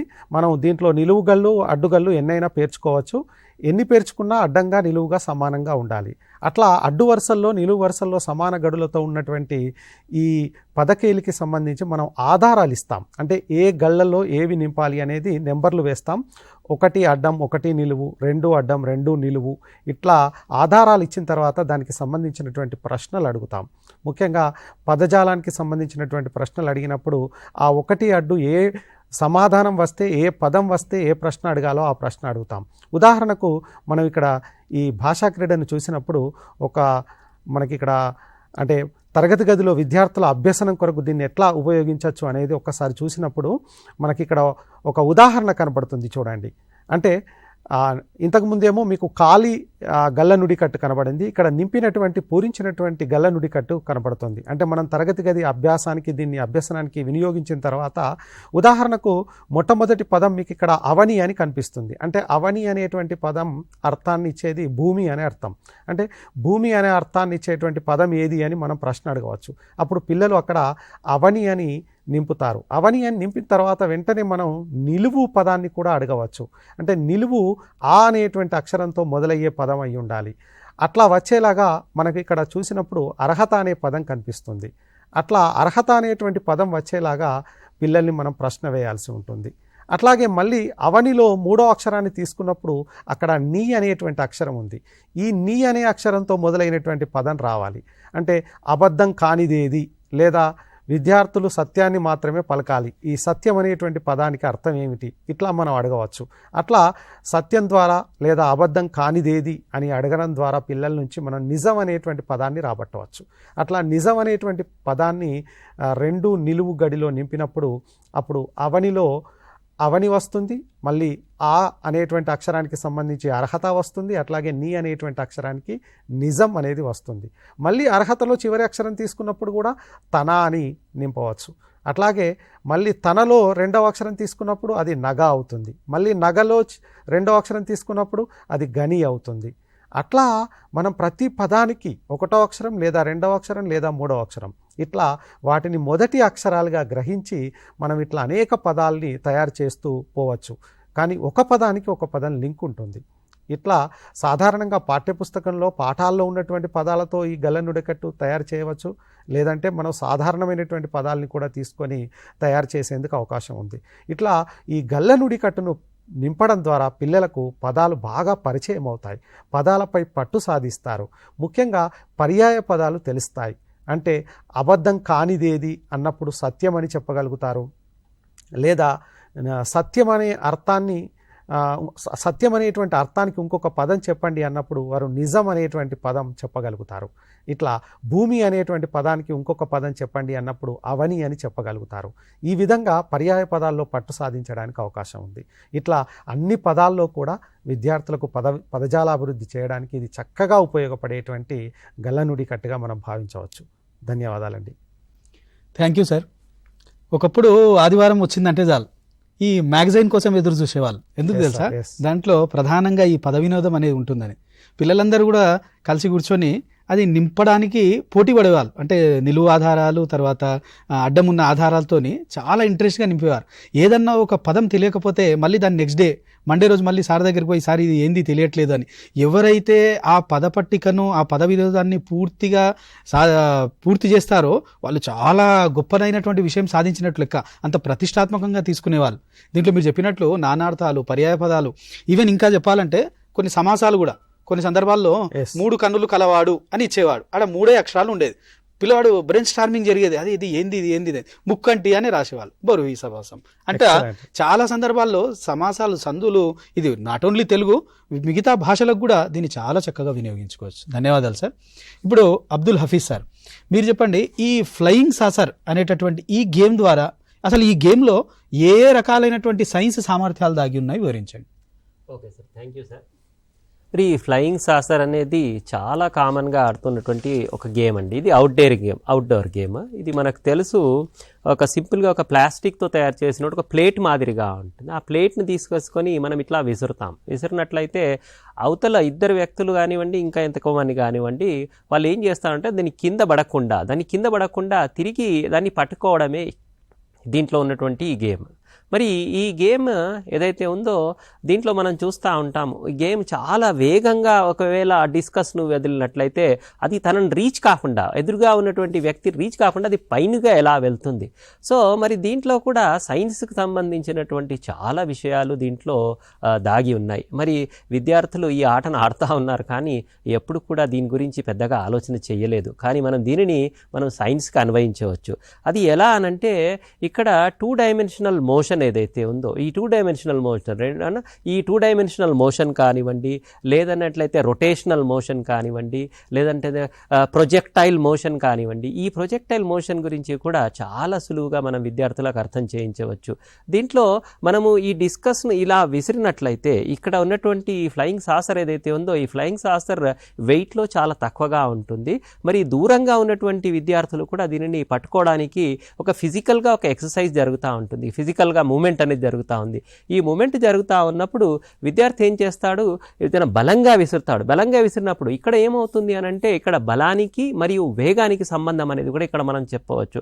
ఎక్కువ బలం ఇక్కడ ప్రయోగించినట్లయితే అది ఎక్కువ దూరం వెళ్తుంది, ఎంత వేగంతోనే వెళ్ళింది అది ఒకటి మనం క్యాలిక్యులేట్ చేయవచ్చు. ఇప్పుడు మన అందరి దగ్గర కూడా మొబైల్ ఫోన్స్ ఉన్నాయి, స్లో మోషన్ ఉంది. ఈ స్లో మోషన్స్ లోపల చూసినట్లయితే విద్యార్థులకు దాని యొక్క వీడియోని తీసి కూడా మనం చూపించినట్లయితే దాని యొక్క పాత్ ఏదైతే ఉందో, దాని యొక్క మార్గం ఏదైతే ఉందో ఆ మార్గాన్ని నిజంగా మనము కళ్ళతో చూసినట్లయితే ఈజీగా మనం అంత దాన్ని దృష్టి పెట్టలేము. కానీ అదే స్లో మోషన్లో తీసుకున్నట్లయితే దాన్ని ఏ విధంగా అది ఎగురుతూ ఉంది, దాని తర్వాత ఏ విధంగా ల్యాండ్ అవుతుంది, ఇదే విషయాలను ఈవెన్ ఫ్లైట్స్లో కూడా ఏరోప్లేన్స్లో కూడా తీసుకున్నట్లయితే అప్వర్డ్ థ్రస్ట్ అని అంటున్నాం, అప్వర్డ్ థ్రస్ట్. సో ఇక్కడ ఉన్నటువంటి ప్రెషర్ ఏదైతే ఉందో పీడనము ఆ ఫ్లయింగ్ సాసర్ని ఏ విధంగా విసురుతా ఉన్నామో అక్కడ పీడనానికి మరి దీని యొక్క మోషన్ దీనికి సంబంధించినటువంటి రిలేషన్స్ను కూడా మనం ఇక్కడ వివరించడానికి అవకాశం అనేది ఉంది. సో ఈ ఫ్లయింగ్ సాసర్ అనేది మనం విసిరినప్పుడు అది కొద్దిసేపు గాలిలో ఉండేసి స్లోగా అది కిందికి దిగుతా ఉన్నప్పుడు దాని యొక్క డైరెక్షన్ ఏదైతే ఉందో మారుతూ ఉంది. సో ఈ డైరెక్షన్లో మనము విసురుతా ఉన్నప్పుడు అది ఎక్కువ దూరం పోవాలన్నా లేకుంటే ఎక్కువ హైట్కి పోవాలనేటువంటి విషయాలను మనం ముందే డిసైడ్ చేసుకున్నట్లయితే దానికి ఏ యాంగిల్లో ఏ కోణములో మనం విసిరినట్లయితే అది ఎంత దూరం పోతుంది అనేటువంటి ఎస్టిమేషన్ కూడా మనం వేసుకోవడానికి అవకాశం అనేది ఉంటుంది. సో ఒకవేళ మనము దాన్ని వేగంగా విసిరినట్లయితే అది సమాంతర దిశలో ఈ విధంగా వెళ్తుంది.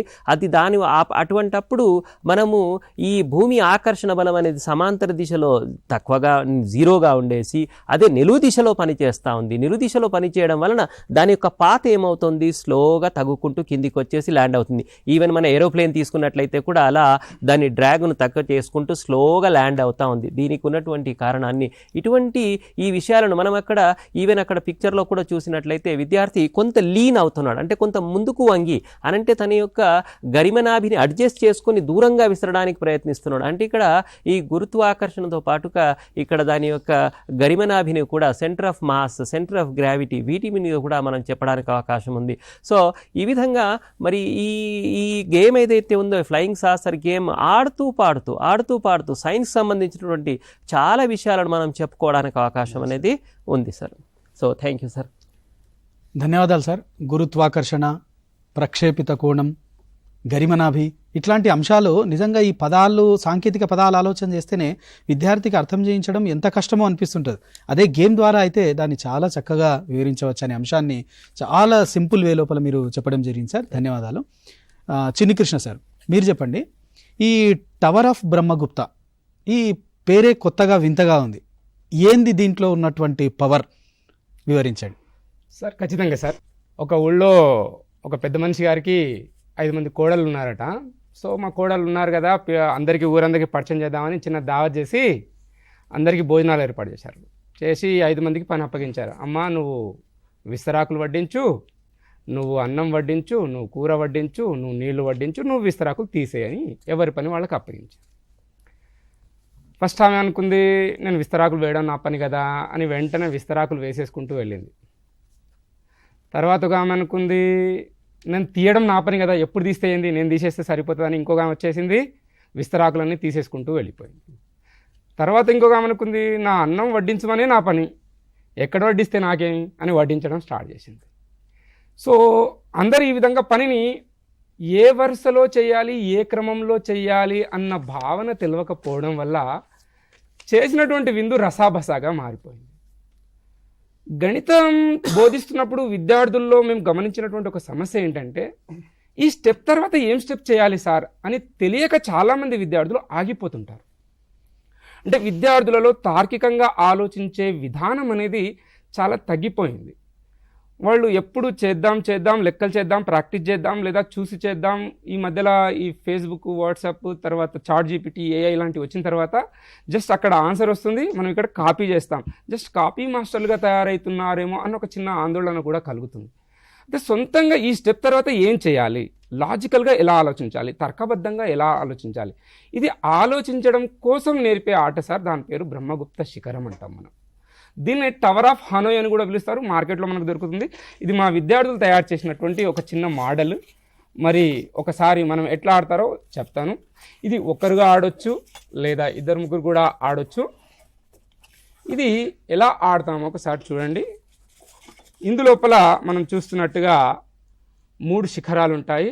అందులో వివిధ ఆకృతులు, వృత్తాకారాల్లో వివిధ రేడియస్లతో కూడినటువంటి భాగాలు ఉంటాయి.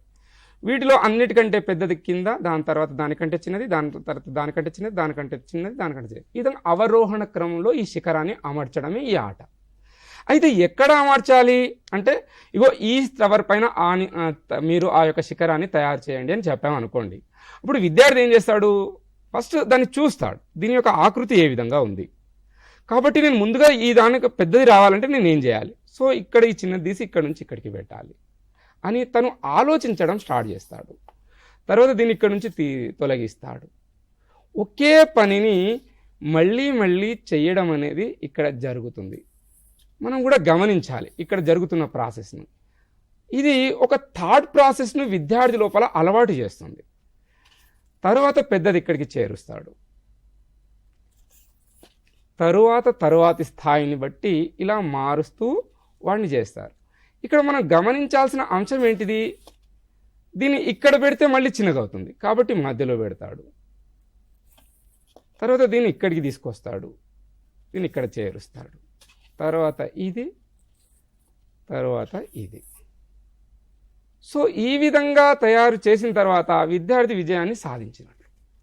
సో ఇక్కడ విద్యార్థి తన లోపల థాట్ ప్రాసెస్లో ఏం జరుగుతుంది అంటే, ఒక పనిని సమస్య పెద్దగా ఉన్నప్పుడు దాన్ని భాగాలుగా విభజించడం అనేది అలవాటు అవుతుంది.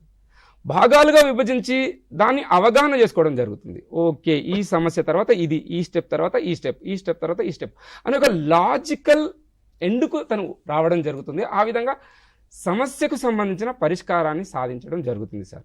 ఈ విధంగా విద్యార్థిలో తర్కబద్ధమైన ఆలోచనను పెంచుకోవడానికి, అదేవిధంగా అల్గారిథం, ఇప్పుడు మనం మోడర్న్ లాంగ్వేజ్లో చెప్తున్నటువంటి కంప్యూటర్ లాంగ్వేజెస్కి సంబంధించి కానీ ప్రోగ్రామింగ్లో కానీ మనం అల్గారిథం నేర్పుతున్నాం. దాంట్లో కూడా ఈ విధమైనటువంటి పద్ధతుల్ని మనము అనుసరిస్తున్నాం సార్.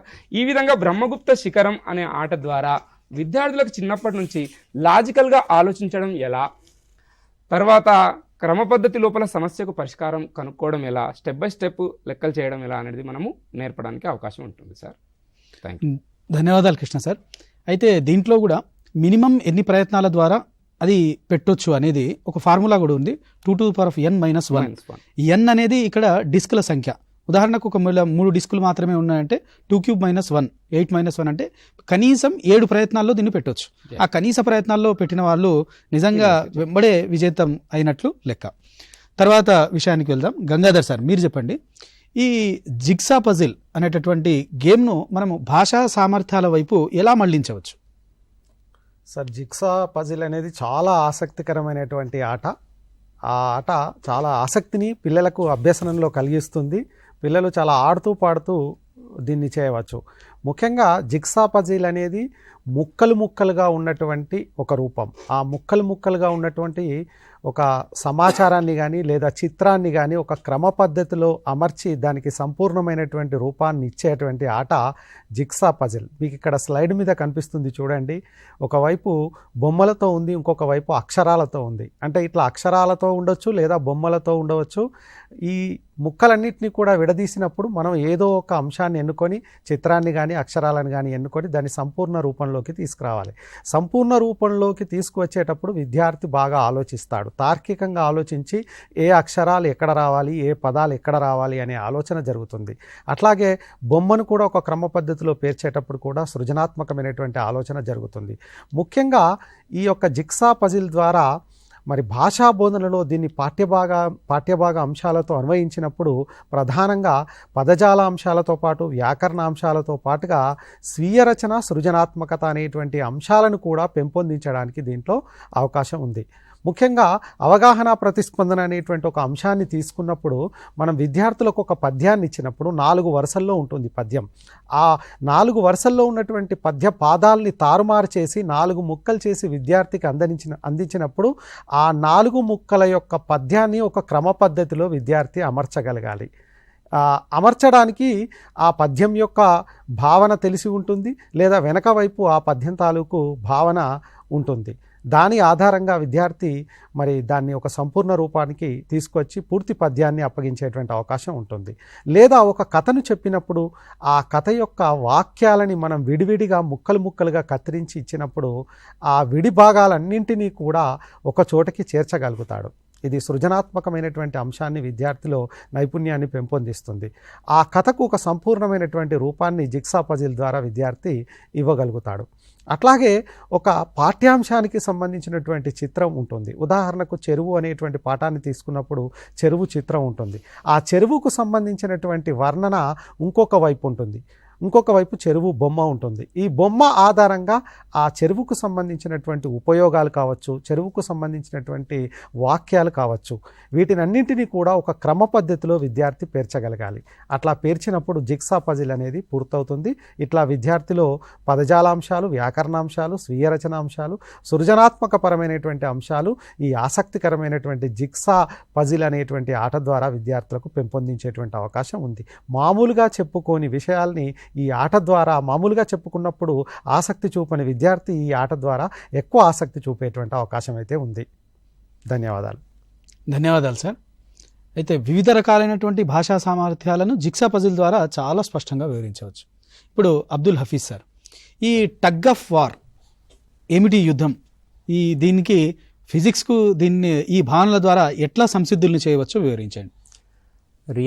ఇట్స్ ఏ వార్ అని చెప్పవచ్చు. ఎందుకనంటే స్కూల్లో మనము మామూలుగా ఈ గేమ్ ఆడుతూ ఉన్నప్పుడు టగ్ ఆఫ్ వార్ అంటే దాన్ని తాడు లాగుడు అని అంటాం. సింపుల్గా తాడుతో లాగడమే ఇది ఒక గేమ్. మరి ఇది చేస్తూ ఉన్నప్పుడు, ఈ గేమ్ ఆడుతూ ఉన్నప్పుడు మనం చూస్తాము, పిల్లలు ఎవడైతే బలిష్టంగా ఉన్నాడో వాళ్ళని డివైడ్ చేస్తాం. ఎందుకనంటే ఒక సైడ్ మొత్తం కూడా బలహీనులుగా ఉన్నటువంటి వాళ్ళు, ఇంకో సైడ్ బలంగా ఉన్న వాళ్ళు ఉన్నట్లయితే చాలా సులువుగా ఒకవైపు గెలుస్తారనేటువంటి విషయం అర్థమైపోతుంది. కానీ ఇక్కడ మనం ఈ గేమ్ ఆడుతూ ఉన్నప్పుడు పిల్లలు ఏం చేస్తారు అంటే 2 గ్రూపులుగా విడదీస్తారు, 6 నుంచి 8 మంది అట్లా అని చెప్పేసి. దీంట్లో కొంచెం బలిష్టంగా ఉన్నటువంటి విద్యార్థులు ఒకవైపు, ఇంకోవైపు ఏమో సో దాన్ని బ్యాలెన్స్ అయ్యేటట్లుగా చూసుకుంటారు. మరి ఈ గేమ్లో మనము నేర్చుకోవాల్సినటువంటి అంశాలు ఏంటి, ఇక్కడ నేర్పించాల్సినటువంటి అంశాలు ఏంటి అని అంటే, ఇక్కడ బలము, దాని తర్వాత దాని సమతుల్యత, దాని ఈక్విలిబ్రియం అని అంటున్నాము. దాని తర్వాత ఈ గేమ్లో మనం పర్టికులర్గా చూసినట్లయితే న్యూటన్స్ లాస్ ఆఫ్ మోషన్, మళ్ళీ ఇక్కడ కూడా న్యూటన్స్ లాస్ను కూడా ఇక్కడ మనము వివరించడానికి అవకాశం అనేది ఉంది. సో ఈ రెండవ నియమం ఏదైతే ఉందో F=ma అని అంటున్నాము. ఇక్కడ బలం ఎక్కువగా మనం ప్రయోగించినట్లయితే M మరి ఏకు ఉన్నటువంటి సంబంధాన్ని కూడా మనం ఇక్కడ వివరించవచ్చు. దాంతోపాటుగా ఎక్కడైతే ఈ గేమ్ను ఆడుతూ ఉన్నారో తాడు తీసుకొని మధ్యలో ఒక కర్చీఫ్ కట్టేసి అటు కొంతమంది ఇటు కొంతమంది ఉంటారు. మరి వీళ్ళందరూ కూడా ఇక్కడ నిలబడి ఒకవైపుకు అపోజిట్ డైరెక్షన్స్లో లాగుతూ ఉన్నారు. ఇటు ఒకరు లెఫ్ట్ లాగితే ఒకరేమో రైట్కి లాగుతూ ఉన్నప్పుడు మధ్యలో ఒక లైన్ కొట్టేసి ఆ కర్చీఫ్ ఏదైతే ఉందో ఏ డైరెక్షన్లోకి అయితే కదులుతూ ఉందో అక్కడ ఆ డైరెక్షన్లో అనంటే moment of force net force ఏదైతే ఉందో ఆ నెట్ ఫోర్స్ ఏ డైరెక్షన్లో యాక్ట్ చేస్తూ ఉందో ఆ డైరెక్షన్లోనే ఇది కూడా మూవ్ అవుతుంది అనేటువంటి విషయాన్ని అక్కడ విద్యార్థులు చాలా సులువుగా అర్థం చేసుకుంటారు.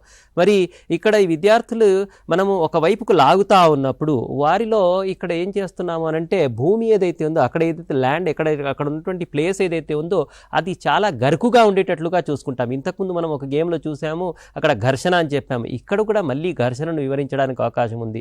ఇక్కడ సర్ఫేస్ అనేది అక్కడ ఉన్నటువంటి భూమి ఏదైతే ఉందో అక్కడ ఉన్నటువంటి తలం ఏదైతే ఉందో అది నునుపుగా ఉందనుకోండి, అటువంటప్పుడు ఈ గేమ్లో చాలా ఇబ్బందులు అవుతాయి. చాలా విద్యార్థులందరూ ఏమవుతారు, కింద పడిపోతారు, అసలు లాగడానికి అవకాశమే ఉండదు. అందుకొరకు వాళ్ళు ఏం చేస్తారు అనంటే ఒకటేమో చేతులకు ఫ్రిక్షన్ కొరకు అనంటే ఘర్షణ కొరకు కొంత పౌడర్ను రాసుకుంటారు. ఆ ఘర్షణ పెంచడానికి వాడుతున్నటువంటి పౌడర్, కొంత గరుకుగా ఉన్నటువంటి పౌడర్ను వాడతారు తాడుకు పట్టుకోవడానికి. రెండవ వైపు వచ్చేసి భూమి ఏదైతే ఉందో దానిని మనం ఒకవైపు లాగుతూ ఉన్నప్పుడు మనము కాళ్ళను ముందుకు చాచేసి బాడీని వెనకకు లాగుతూ ఉన్నాము అనంటే ఇక్కడ ఈ ఘర్షణ అనేది కూడా ఇక్కడ చాలా ఇంపార్టెంట్ రోల్ అనేది ప్లే చేస్తూ ఉంది. మరి దీంట్లో ఇంకో నియమాన్ని కూడా మనం ఇక్కడ వివరించడానికి అవకాశం ఉంది. సో దాంట్లో ఏంటంటే యాక్షన్ రియాక్షన్, మనం ఇటువైపు లాగే వరకు మళ్ళీ వాళ్ళు అటువైపు లాగుతూ ఉన్నారు. సో ఇటువైపు ఈ విధంగా బ్యాలెన్స్ చేస్తూ వాళ్ళు చేస్తారు. ఎక్కడైతే బలం ఎక్కువగా ఉంటుందో, ఎక్కడైతే బలం అనేది ఎక్కువగా అవుతుందో అటువైపు వాళ్ళు ఆ రిబ్బన్ గుంజేసుకొని వాళ్ళు ముందుకు వెళ్తారు. ఈ విధంగా ఈ గేమ్ను కూడా మనము ఈ ఫిజిక్స్తో అన్వయించడానికి అవకాశం అనేది ఉంది. So thank you sir. Thank you sir. ఇట్లా సైన్స్కు సంబంధించినటువంటి వివిధ రకాల భావనలను చాలా గేమ్స్ ద్వారా సులభంగా ఆనందదాయకంగా విద్యార్థులకు నేర్పించవచ్చు. చిన్నికృష్ణ సార్, మీరు చెప్పండి, ఈ రూపీ బ్యాంక్ ఛాలెంజ్ ఈ గేమ్ను మనం ప్రధానంగా వింటుంటాం. ఏంటి మీరు విద్యార్థులకు ఇస్తున్నటువంటి ఛాలెంజ్? సార్ ఛాలెంజ్ అంటే మరి డబ్బులతో వ్యవహారం అంటే మామూలు విషయం కాదు. కాబట్టి విద్యార్థులను డబ్బులతో కొన్ని ఆటలు ఆడిస్తే తొందరగా నేర్చుకుంటారు, రియల్ లైఫ్ ఇన్సిడెంట్స్ను తొందరగా నేర్చుకుంటారు. ఈ అనుభవాలు ఎప్పుడైతే నేర్చుకుంటారో ఈ అనుభవాల ద్వారా వచ్చే జ్ఞానం ఎక్కువ రోజులుగా ప్రిజర్వ్ అవుతుంది. సో దానికోసం విద్యార్థులకి ప్రాజెక్ట్ వర్క్ ఇచ్చినటువంటి మరొక ఆట ఉంది సార్, రూపీ బ్యాంక్ ఛాలెంజ్. మనం వాళ్ళకి నంబర్లు ఇస్తాం, ఈ నంబర్లతోటి మీకు నచ్చిన నంబర్ని తయారు చేయండి అని అంటాం. స్థాయిని బట్టి మనం ఈ సంఖ్యని పెంచుకుంటాం. ఇక్కడ ఒక నంబర్ తయారు చేసిన అనుకోండి, తయారు చేసినప్పుడు ఇక్కడ 3681 వచ్చింది. ఈ నంబర్కి సరిపోయినన్ని డబ్బులు ఇళ్ళకెళ్ళి తీయండి అని చెప్తాం. వాళ్ళకి నోట్లు ఇస్తాం. ఇది కూడా విద్యార్థులకు ప్రాజెక్ట్ వర్క్ ఇచ్చి తయారు చేసినటువంటి నోట్లు. సో విద్యార్థులు ఏం చేస్తారు, ఇందులో నుంచి నోట్లు తీస్తారు. ఎన్ని వేలు ఉన్నాయి, ఎన్ని వందలు ఉన్నాయి, ఎన్ని పదులు ఉన్నాయి, ఎన్ని ఒకట్లు ఉన్నాయి. వాళ్ళకి మనం ఇప్పుడు అడగంగానే చెప్తారు, మీరు ఇచ్చిన సంఖ్యలో వందల ఎన్ని ఉన్నాయి చెప్పండి. వేలు ఎన్ని ఉన్నాయి చెప్పండి, పదులు ఎన్ని ఉన్నాయని చెప్పండి అనగానే వాళ్ళు చూడంగానే చెప్పేస్తారు. ఇదే ప్రశ్నను మనం ఇంకోలా అడిగామనుకోండి, ఇందులో 3 యొక్క స్థాన విలువ ఎంత అన్నాం అనుకోండి, చెప్పడానికి చాలా ఇబ్బంది పడతారు. కానీ ఈ ఆట ఆడిన తర్వాత, ఈ ఛాలెంజ్ ఆట ఆడిన తర్వాత 3 యొక్క స్థాన విలువ అనగానే 3000 నోట్లు ఉన్నాయి సార్, ఇది 3000 అని చెప్పగలుగుతారు. తర్వాత వాళ్ళకి ఇలా కూడా చెప్పొచ్చు, ఈ సంఖ్యల్ని వెనకకు ముందరికి మార్చి దీన్ని ఇంకో కొత్త నెంబర్ని తయారు చేయండి అంటే వాళ్ళు ఇంకో నెంబర్ తయారు చేస్తారు, దానికి తగ్గ డబ్బులు ఇవ్వండి అంటే తీసిస్తారు. ఈ విధంగా సంఖ్యాభావన, అన్నిటికంటే చిన్న సంఖ్యను తయారు చేయండి, అన్నిటికంటే పెద్ద సంఖ్యను తయారు చేయండి, ఈ విధంగా సంఖ్యలు పెంచుతాం. తర్వాత ఇందులో 10ల స్థానంలో ఏ సంఖ్య ఉంది, అదేవిధంగా 100ల స్థానంలో ఏ సంఖ్య ఉంది, లేదా 8 యొక్క స్థాన విలువ ఎంత అని ఈ విధంగా ప్రశ్నలు అడుగుతూ ఆడుతూ పాడుతూ నేర్చుకోవచ్చు. తర్వాత ఇంకొక కీలక భావన ఉంది సార్, కూడికలు తీసివేతలు చేస్తున్నప్పుడు ప్రధానంగా తీసివేతలు అప్పుడు అడుగుతాము, అరే పక్క నుండి అప్పు తీసుకోరా అంటే ఎవరి దగ్గర అని చుట్టుపక్కల చూసిన వాళ్ళు కూడా ఉంటారు మన విద్యార్థులు. అప్పు తీసుకోవడం ఎట్లా తీసుకుంటారు సార్, నంబర్ ఎట్లా ఇస్తుంది అప్పు అని అనుకుంటారు. సరే తీసుకుంటాం, 3 నుంచి 1000 స్థానంలో నుంచి 10ల స్థానంలోకి వచ్చినప్పుడు 1 తీసుకున్నాం కదా సార్, ఇక్కడికి వచ్చినాక 10 ఎందుకు రాసుకోవాలి సార్ అని అడుగుతుంటారు. అప్పుడు మనం చెప్తాం, ఇప్పుడు ఫర్ ఎగ్జాంపుల్ ఇక్కడ 3681 ఉంది, నాకు ఇందులో నుంచి ఒక 700 ఇవ్వండి అన్నాను అనుకోండి, ఇక్కడ 600 ఉన్నాయి కాబట్టి 700 ఇవ్వడం విద్యార్థికి సాధ్యం కాదు. మరి అప్పుడు ఏం చేయాలి అంటే ఒక 1000 రూపాయల నోటుని తీసుకొని దాన్ని 100లుగా కన్వర్ట్ చేయాలి. అప్పుడు 100లుగా కన్వర్ట్ చేస్తే ఎన్ని 100లు అవుతాయి, 10 100లు అవుతాయి బాబు. అందుకే 1 ఇక్కడ నుంచి ఈ స్థానం మారినప్పుడు 10గా ఎందుకు రాసుకుంటాము, అప్పుడు విద్యార్థికి ప్రాక్టికల్గా అర్థమవుతుంది. సో ఈ విధంగా మనం ఆటల ద్వారా విద్యార్థులకు రకరకాల విషయాలను మనము నేర్పవచ్చు. సంఖ్యాభావనను, కూడికలు తీసివేతలు ఇలాంటి అంశాలను కూడా మనము ఆడుతూ పాడుతూ నవ్వుతూ నేర్పవచ్చు sir. Thank you Krishna sir. మీ పిల్లల ద్వారా కూడా ఆడించినట్టున్నారు కదా. ఇప్పుడు ఇంతవరకు మనం చూసినటువంటి పిక్చర్స్ ఏవైతే పీపీటీల్లో విద్యార్థులు కనిపిస్తూ ఉన్నారో అవన్నీ కూడా ఇక్కడ మన దగ్గర వచ్చినటువంటి విషయ నిపుణులు వాళ్ళ పిల్లలతో వాటిని ఆడించి ప్రాక్టికల్గా ఇది ఎంతవరకు సాధ్యమవుతుంది అనేటటువంటి చూసినటువంటి వాళ్ళు. అయితే ఈ గణితం అంటేనే మనకు చాలా సందర్భాల్లో అమూర్త భావన. కాబట్టి ఈ అమూర్త భావనలను మూర్త వస్తువులతోని మనము ఎప్పుడైతే సమన్వయం చేస్తూ చెబుతామో అప్పుడు మాత్రమే భావనలు అనేవి చాలా స్పష్టంగా అర్థమవుతాయి. అయితే ఇంకోటి ఏంటంటే మనం ఏ విషయంలో కూడా మనం అన్ని విషయాలను ఇప్పటివరకు చెప్పినటువంటి అన్ని విషయాలను కూడా మనం గమనిస్తే అత్యంత ప్రధానమైనటువంటి అంశం ఏంటంటే సంతోషకరంగా నేర్చుకోవడం. తర్వాత పరిశీలన అనేది అత్యంత ప్రధానమైనటువంటి అంశం. ఒక చిన్న సంఘటన చెప్పి మనం ఈ యొక్క కార్యక్రమాన్ని ముగిద్దాం. ఒకసారి ఒక బాటసారి తన గుర్రం పైన కొంత పొట్లాన్ని, ఒక జొన్నలకు సంబంధించిన ధాన్యానికి సంబంధించిన ఒక సంచిని తీసుకొని వెళ్తా ఉన్నాడు. మధ్యలోనే నిద్ర వచ్చింది, పడుకున్నాడు. లేచి చూస్తే గుర్రం లేదు. అయితే అటు దూరం నుంచి ఓ వ్యక్తి పోతున్నాడు, ఆయనను పిలిచాడు. పిలిచిన తర్వాత ఏమడిగినంటే నా గుర్రాన్ని చూసినావా అని అడిగాడు. అడిగితే ఆ వ్యక్తి ఏమన్నాడంటే నీ గుర్రం మీద జొన్నల సంచి ఉంది కదా అన్నాడు. అవును జొన్నల సంచి ఉంది అన్నాడు. తర్వాత నీ గుర్రము ఒక కన్ను లేదు, గుడ్డిది కదా, ఒక కన్ను లేదు కదా అంటే అరే అవును కరెక్ట్ అన్నాడు. అన్న తర్వాత ఒక పన్ను కూడా లేదు కదా అన్నాడు. అరే అవును కరెక్ట్, అరే చెప్పు ఎక్కడ పెట్టినావో చెప్పు, నువ్వే దొంగతనం చేసినావు అని చెప్తే నేను చేయలేదు అని ఆయన అంటున్నాడు. యాక్సెప్ట్ చేయలేదు. ఇద్దరు కలిసి రాజు దగ్గరికి పోయారు. రాజు దగ్గరికి ఈ విషయం అంతా చర్చించిన తర్వాత ఈయనేమన్నానంటే, రాజుగారు మరి ఇంత చక్కగా చెప్తున్నాడు దీని గురించి అంటే మరి ఆయన దొంగతనం చేసినట్లే కదా, లేకపోతే ఆయనకెట్ట తెలుస్తుంది అంటే రాజు ఈయనని అడిగాను, మరి నీకెట్లా తెలిసిందా ఈ విషయం అంటే, ఏం లేదు రాజుగారు, నేను చాలా జాగ్రత్తగా ఆ తోవను గమనిస్తే అక్కడ చీమలు కొన్ని జొన్న గింజలను తీసుకొని పోతున్నాయి. అంటే బహుశా సంచిలో జొన్నలు ఉండొచ్చు అని నేను గేజ్ చేసి చెప్పిన.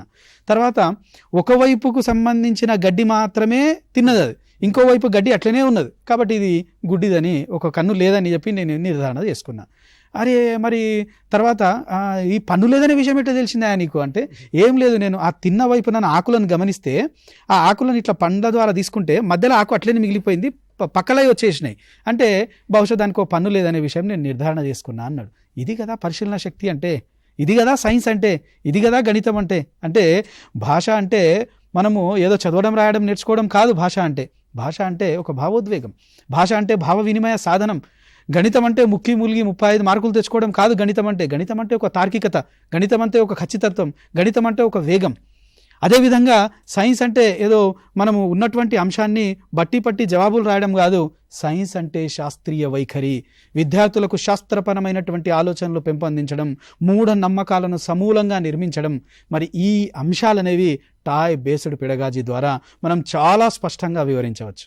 అది ఇక్కడ మనం ఈరోజు కార్యక్రమంలో చూసినాం. కాబట్టి ఈ కార్యక్రమానికి విచ్చేసి విషయ నిపుణులుగా వ్యవహరించినటువంటి ఎస్ గంగాధర్ సార్ తెలుగు, అదేవిధంగా Abdul Hafeez sir physical science, Chinni Krishna SRG mathematics sir వాళ్ళందరికీ ప్రత్యేకంగా మరొకసారి ధన్యవాదాలు తెలియజేసుకుంటూ ఈ కార్యక్రమాన్ని ఇంతటితో ముగిస్తాం. మరో కార్యక్రమంతో మళ్ళీ కలుసుకుందాం. అంతవరకు సెలవు మరి. నమస్కారం. ధన్యవాదాలు.